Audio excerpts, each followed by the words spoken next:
Shalom, Bapak Ibu, Saudara-saudara yang diberkati Tuhan. Kita akan merenungkan kebenaran firman Tuhan yang akan memberkati hidup kita. Namun sebelumnya kita satukan hati kita bersatu dalam doa.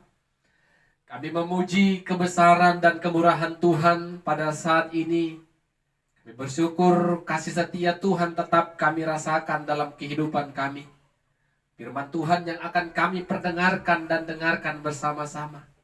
Biarlah itu menjadi berkat dalam kehidupan iman percaya kami.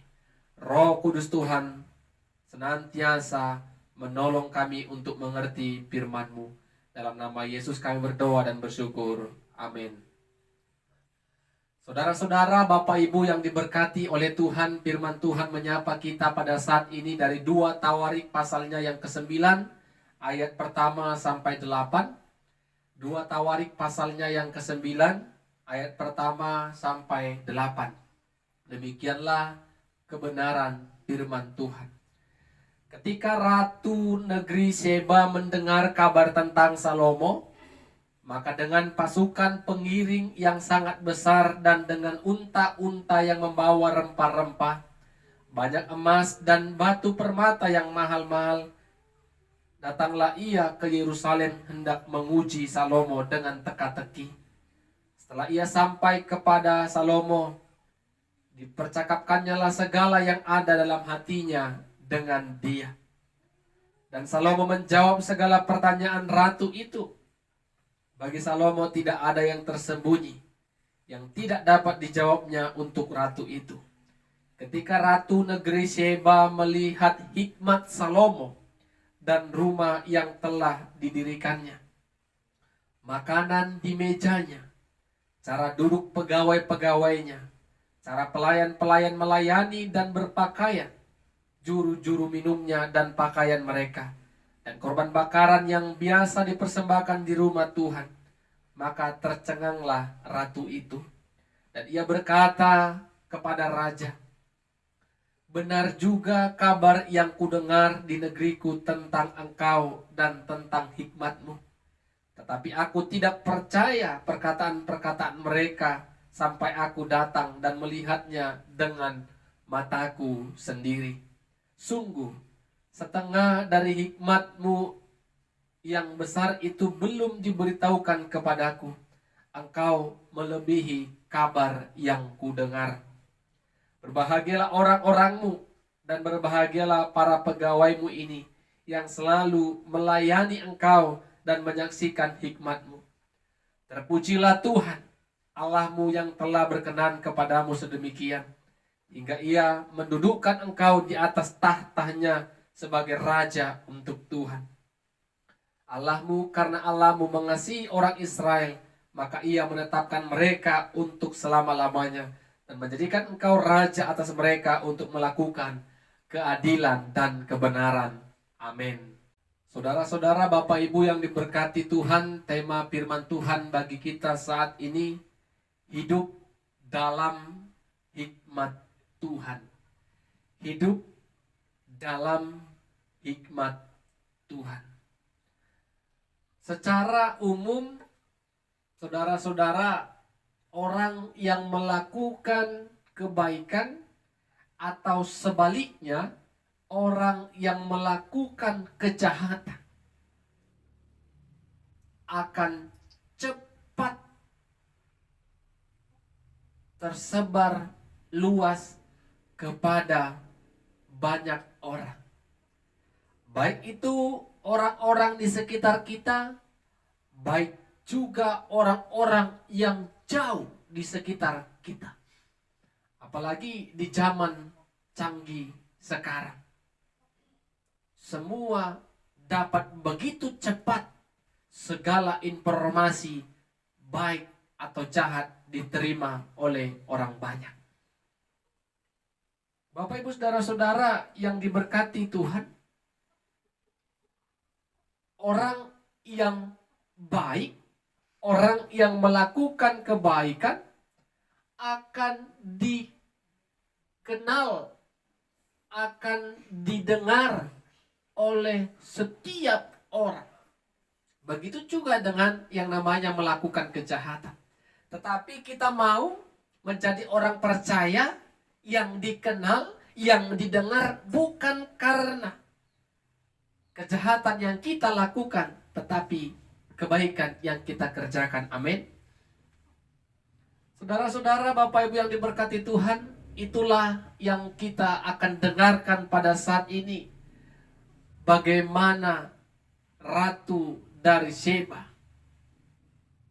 mendengar hikmat dari Raja Salomo. Hikmat Salomo terdengar oleh banyak orang. Bahkan raja-raja di muka bumi ini pun mendengar bahwasanya hikmat yang dimiliki oleh Raja Salomo sangat begitu luar biasa. Kalau kita melihat ke belakang, mengapa Tuhan berikan hikmat yang begitu luar biasa kepada Salomo? Ketika Tuhan berikan kesempatan bagi Salomo untuk meminta sesuatu kepada dia, Salomo tidak meminta kekayaan, kehormatan, dan umur panjang. Tetapi Salomo meminta hati yang paham, hati yang bijaksana untuk menimbang perkara yang baik dan yang tidak baik. Hikmat itu teruji Bapak Ibu saudara-saudara ketika Salomo diperhadapkan dengan sebuah perkara. Ketika ada dua orang perempuan yang membawa satu anak. Perempuan yang satu mengatakan ini anakku, yang satu lagi katakan ini anakku. Dengan segala hikmatnya, Salomo memutuskan perkara itu kalau anak itu adalah anak dari ibu yang ini. Dan masih banyak lagi segala hikmat yang boleh kita lihat dan saksikan melalui kebenaran firman Tuhan. Bapak Ibu saudara-saudara yang diberkati Tuhan, mendengarkan hikmat dari Raja Salomo ini. Ratu dari negeri Sheba ingin menyaksikan secara langsung apa yang selama ini didengarnya. Dia datang menghadap Salomo dengan segala teka-teki yang dipersiapkan oleh ratu tersebut. Ketika dia sudah berhadapan dengan Salomo, dia sampaikan segala pertanyaan-pertanyaan yang sudah dipersiapkan, dan Salomo memberikan jawaban-jawaban. Tidak ada pertanyaan yang tidak bisa dijawab oleh Salomo.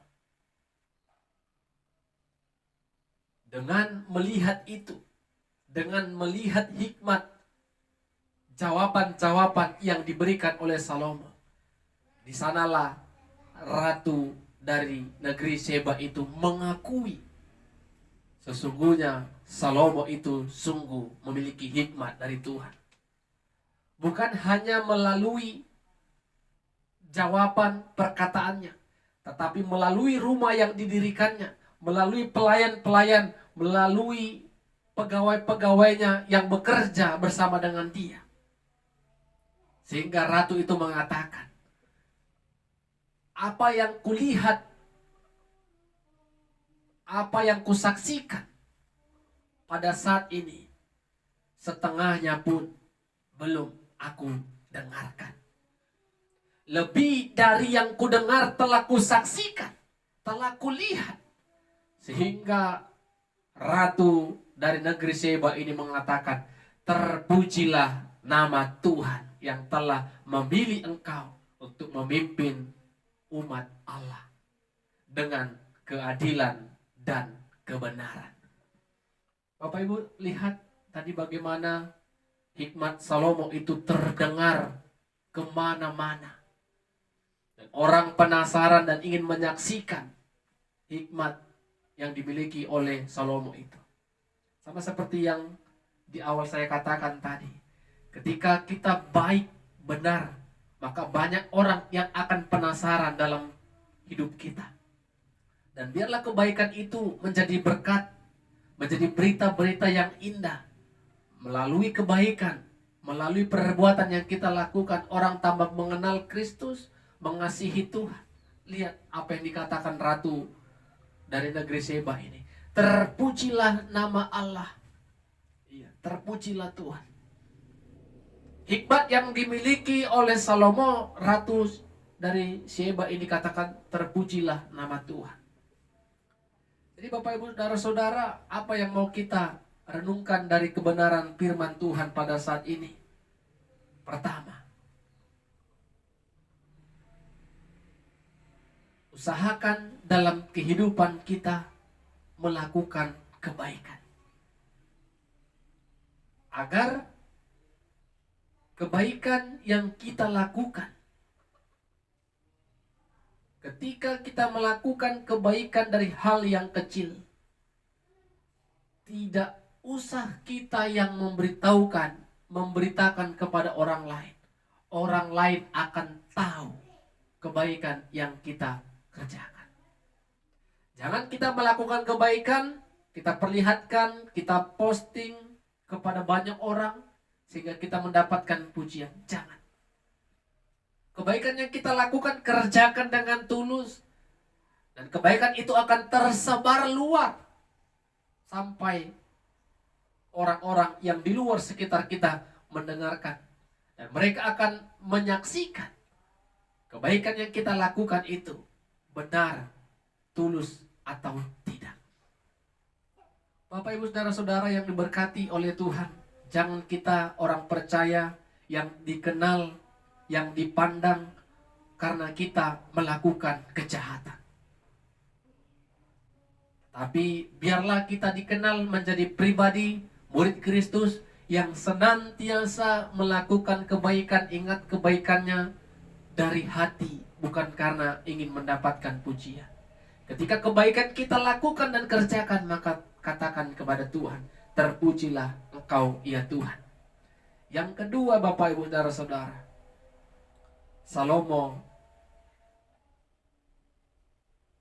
memimpin umat Tuhan dengan segala hikmatnya dan melakukan keadilan dan kebenaran. Jadi Bapak Ibu Saudara-saudara, belajar dari Salomo ini, ketika kita datang kepada Tuhan, berdoa dengan segala keinginan, pergumulan kita, jangan pernah meminta kekayaan, kehormatan dan umur panjang. Itu hanya bersifat sementara. Tetapi mintalah hikmat dari Tuhan. Karena dengan hikmat kita tahu melakukan yang baik dan membedakan mana yang tidak baik. Dengan hikmat kita bisa hidup menyukakan hati Tuhan. Kita bisa hidup menjadi berkat bagi banyak orang. Kita belajar dari kebenaran firman Tuhan pada saat ini, agar hikmat yang dari Tuhan itu ada dalam kita, sehingga yang kita lakukan adalah yang baik, dan yang baik itu didengar banyak orang, dan orang akan mengatakan, terpujilah nama Tuhan. Amin. Kita berdoa. Terima kasih, kami bersyukur buat firman-Mu yang sudah kami dengar ya Tuhan. Biarlah Roh Kudus Tuhan bekerja dan berkarya dalam hidup kami. Walaupun hamba-Mu sudah selesai menyampaikan firman Tuhan, tetapi Roh-Mu tetap bekerja dan terus berkarya dalam kehidupan kami yang mendengarkannya, agar kami boleh hidup dalam hikmat Tuhan, agar kami boleh hidup dalam ketetapan dan kebenaran Tuhan, dan melakukan segala kebaikan yang berkenan di depan Tuhan. Dalam nama Yesus kami berdoa dan bersyukur. Amin. Shalom. Tuhan Yesus memberkati kita semua. Shalom. Bapak, Ibu, Saudara-saudara yang diberkati Tuhan, firman Tuhan akan kita dengarkan dan renungkan bersama-sama. Namun sebelumnya kita satukan hati kita bersekutu di dalam doa. Segala puji syukur kami panjatkan kehadirat-Mu ya Tuhan. Sungguh kami merasakan berkat dan kemurahan Tuhan dalam kehidupan kami. Sepanjang kehidupan kami diberkati dan senantiasa terus diberkati Tuhan. Khususnya saat ini firman-Mu yang akan kami dengarkan. merupakan kesempatan yang begitu luar biasa bagi kami untuk bisa mendengarkannya. Roh Kudus Tuhan memampukan kami untuk mengerti firman-Mu. Dalam nama Yesus kami berdoa dan bersyukur. Amin.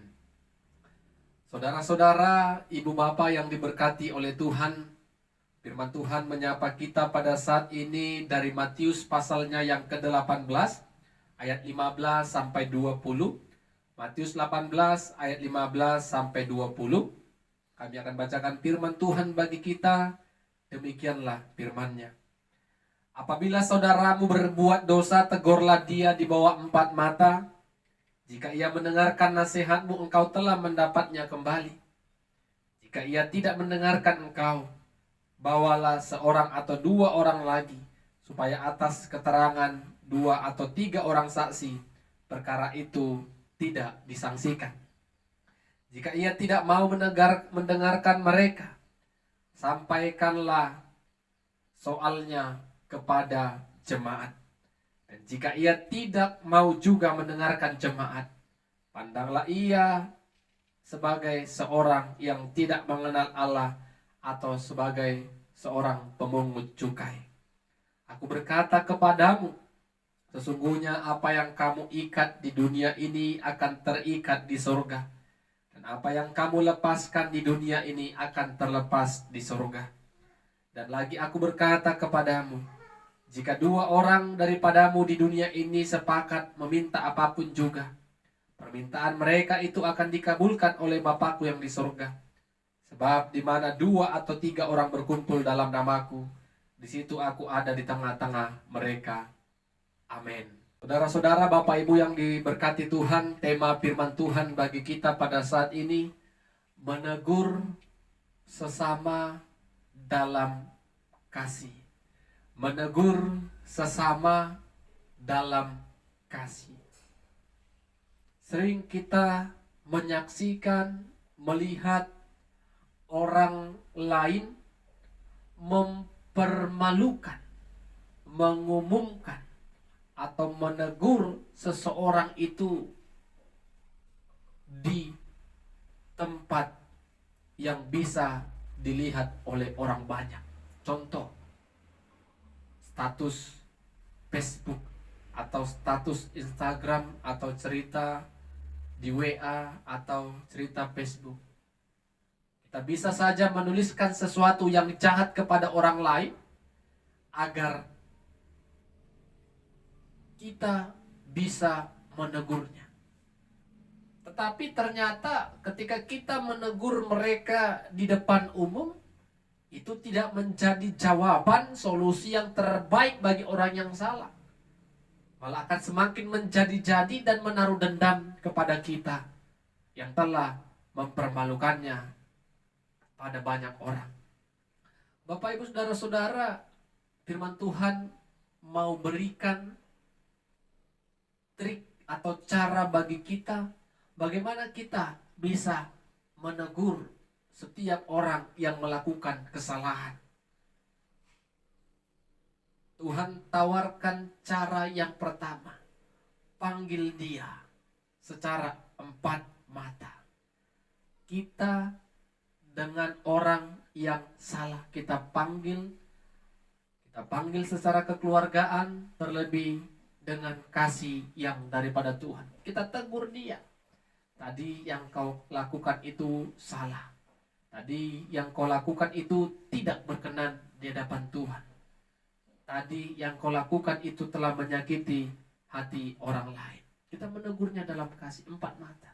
Tetapi ingat Bapak Ibu Saudara-saudara, ketika kita tegur dia 4 mata, jangan apa yang kita sampaikan kepada dia kita beritakan kepada banyak orang. Itu sama dengan halnya mempermalukan orang yang bersalah tadi. Ketika kita melakukan trik pertama ini, besar peluang yang kita tegur akan besar peluangnya untuk berubah dan merespon secara positif akan apa yang kita sampaikan. Itu pada umumnya. Tetapi kalau dia juga tidak mengindahkan dan tetap melakukan kesalahan yang sama, maka kita akan panggil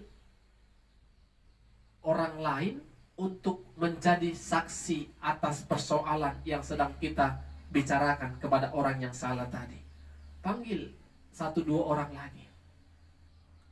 Kita percakapkan, kita ingatkan dalam kasih Tuhan, dan ketika hal itu juga tidak diindahkannya, maka kita akan sampaikan persoalan itu, perkara itu kepada forum jemaat.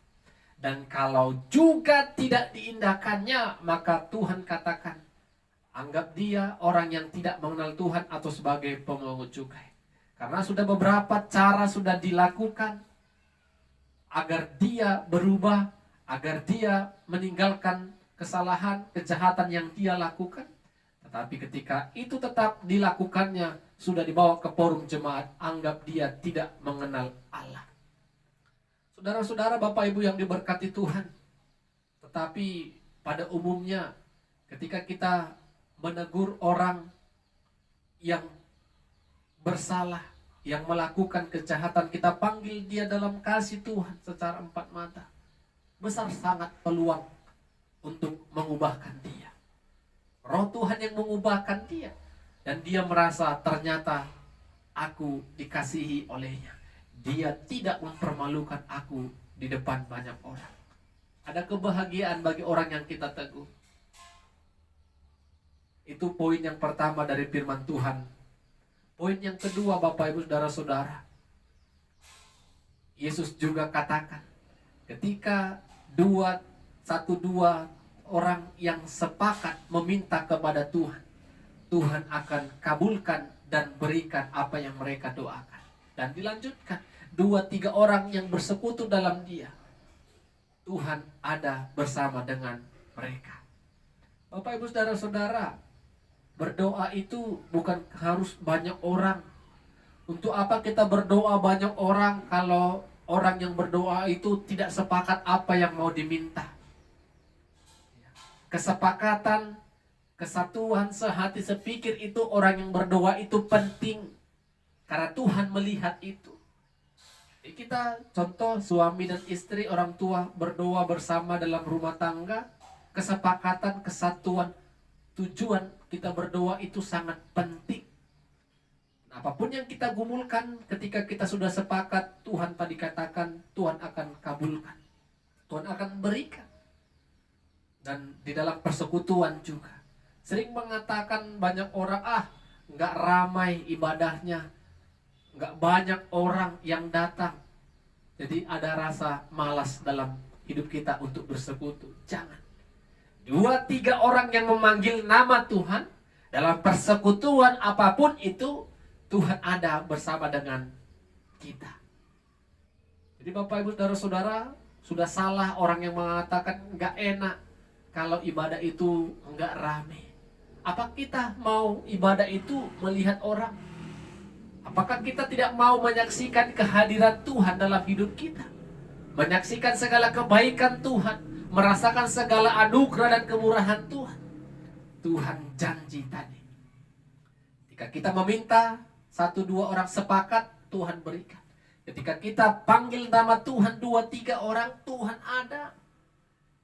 Jadi Bapak Ibu Saudara-saudara, tetap bersuka cita. Kerjakan, lakukan segala bentuk persekutuan. Ketika kita sepakat bergumul bersama-sama dengan orang-orang di sekitar kita, bergumul dengan orang-orang yang ada dalam persekutuan kita, maka yakin Tuhan ada bersama dengan kita. Apa yang boleh kita renungkan Bapak Ibu Saudara-saudara? Yang pertama tadi, kita boleh simpulkan. Ingat, jangan pernah pertontonkan, perlihatkan kesalahan orang lain kepada banyak orang. Tetapi tegurlah orang yang salah itu dalam kasih.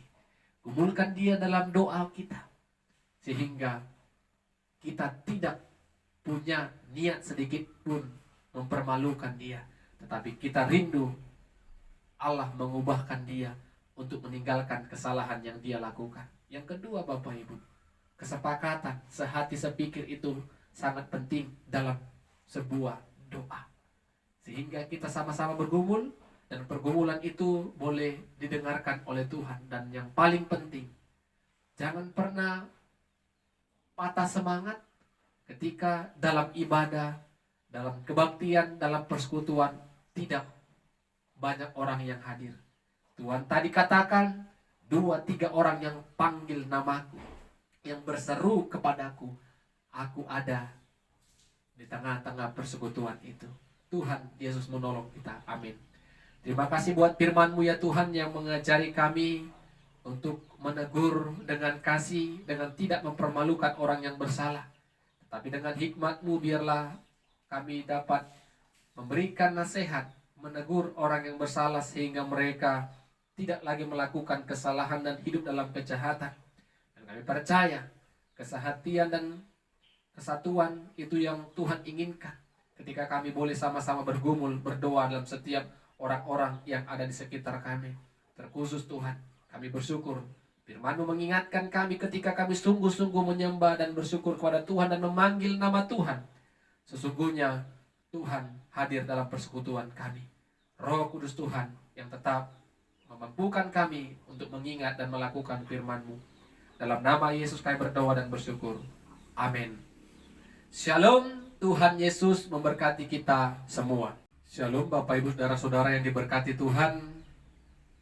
Sebelum kita menerima berkat Tuhan melalui firman-Nya, kita bersekutu di dalam doa. Kami puji, kami muliakan, kami sembah, kami agungkan nama-Mu ya Tuhan, atas setiap berkat dan kemurahan yang Tuhan berikan kepada kami sampai saat ini. Secara khusus ketika Tuhan boleh berikan kami kesempatan untuk belajar dari firman-Mu. Kesempatan yang luar biasa ini akan kami gunakan dengan sungguh-sungguh merenungkan kebenaran firman-Mu. Roh Kudus Tuhan menolong kami semua. Dalam nama Yesus kami berdoa dan bersyukur. Amin. Saudara-saudara, Bapak Ibu yang diberkati Tuhan, firman Tuhan yang akan kita dengar, yang akan menyapa kita pada saat ini dari Kejadian pasal 50 ayat 15 sampai 21. Kejadian 50 ayat 15 sampai 21. Kami akan bacakan firman Tuhan bagi kita. Demikianlah firman-Nya.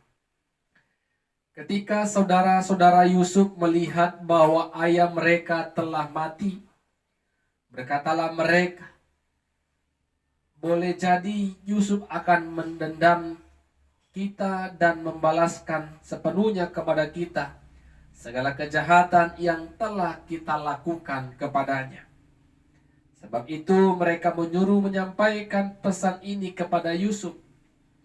Sebelum ayahmu mati, ia telah berpesan, beginilah harus kamu katakan kepada Yusuf, ampunilah kiranya kesalahan saudara-saudara dan dosa mereka, sebab mereka telah berbuat jahat kepadamu.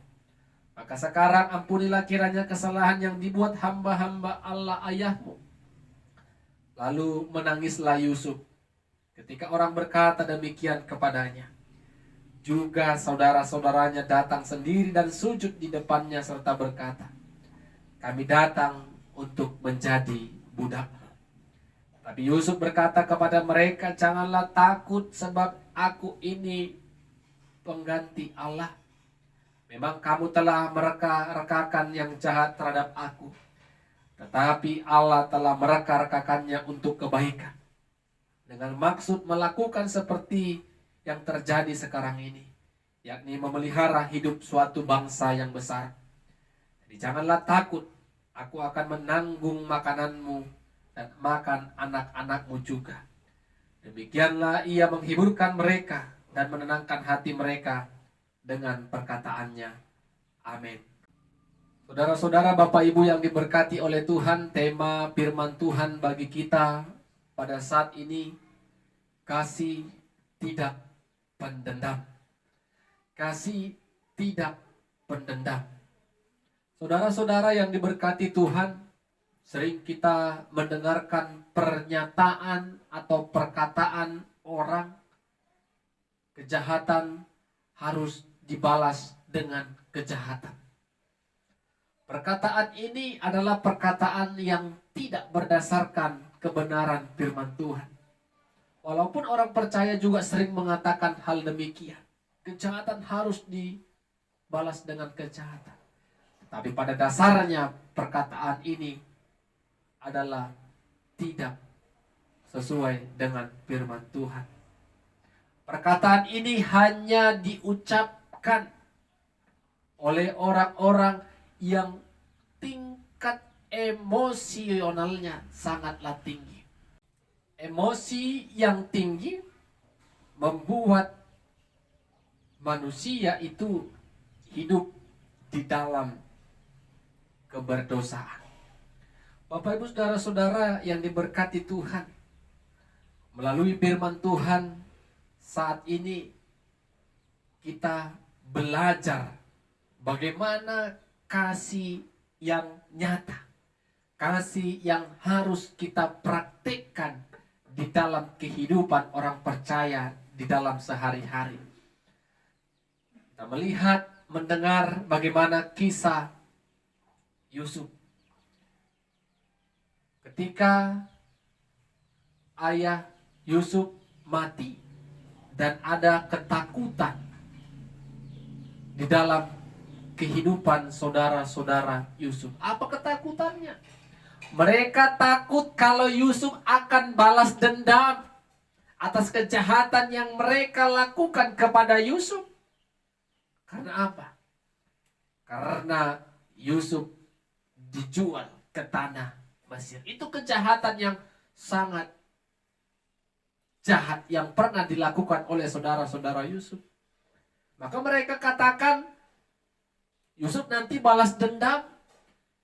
Yusuf akan membalaskan kejahatan yang kita lakukan. Tetapi apa yang mereka takutkan, apa yang mereka cemaskan tidaklah benar dan sungguh terjadi. Bapak Ibu saudara-saudara, ketika mereka datang sujud menyembah kepada Yusuf, jadikanlah kami budakmu. Apakah Yusuf sungguh-sungguh menjadikan mereka budak? Apakah sungguh-sungguh Yusuf membalaskan kejahatan yang mereka pernah lakukan kepada dirinya? Apa kata Yusuf, Bapak Ibu saudara-saudara? Memang kamu mereka-rekakan yang tidak baik dalam kehidupanku. Tapi sesungguhnya Allah mereka-rekakan yang baik dalam hidupku.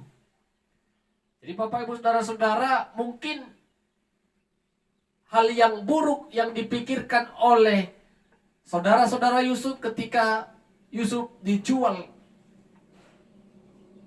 Tetapi ketika Yusuf sudah berada di Mesir, lihat Allah merancang Yusuf begitu sangat indah dan baik. Melalui Yusuf, umat Allah yang begitu besar dapat bertahan hidup. Ketika kelaparan tiba, Yusuf hadir untuk tetap membuat umat Allah, bangsa yang besar itu, tetap hidup. Oleh karena pimpinan Allah dalam kehidupan Yusuf. Jadi Yusuf tidak memikirkan yang jahat yang dilakukan oleh saudara-saudaranya, tetapi dia memikirkan yang baik yang telah dirancangkan dan disediakan Allah dalam kehidupannya. Sehingga Yusuf katakan, aku akan menanggung kehidupanmu, bukan hanya hidupmu tetapi juga hidup anak-anakmu. Bapak Ibu saudara-saudara, sungguh kasih yang sungguh luar biasa. Kejahatan dibalas dengan kebaikan. Itulah yang diperlihatkan oleh Yusuf saat ini. Apa yang mau kita renungkan Bapak Ibu saudara-saudara yang diberkati Tuhan? Yang pertama, jangan pernah memandang kegagalan, memandang keterpurukan itu sebagai hukuman. Tapi pandanglah Bapak, Ibu, Saudara-saudara, itu sebagai rencana Allah yang akan menjadikan kita lebih baik dan lebih menjadi berkat dari kehidupan kita sebelumnya. Kita belajar dari Yusuf yang memandang positif. Sangat luar biasa rencana Allah yang menetapkan dia berada di Mesir pada saat itu. Jadi jangan memandang pergumulan, persoalan kita itu sebagai hukuman yang sangat berat. Tapi pandanglah kesengsaraan, kegagalan yang kita peroleh saat ini adalah bagian dari rencana Allah. Yang kedua, Bapak, Ibu, Saudara-saudara yang diberkati Tuhan, belajar dari Yusuf yang tidak sedikit pun menaruh dendam kepada orang-orang ataupun saudara-saudaranya yang melakukan kejahatan dalam kehidupannya. Sering kita, Bapak Ibu, mengancam atau mengatakan, aku akan balas perbuatanmu yang kau lakukan saat ini kepada aku. Itu emosi, Bapak Ibu. Itu tidak sesuai dengan kebenaran Tuhan. Tapi kalau kita melihat, Bapak Ibu, Saudara-saudara, memang sulit ini kita kerjakan. Tetapi ketika Roh Tuhan menolong kita dengan tidak mengatakan, aku akan balas, aku sudah dipermalukan, aku akan mempermalukan dia.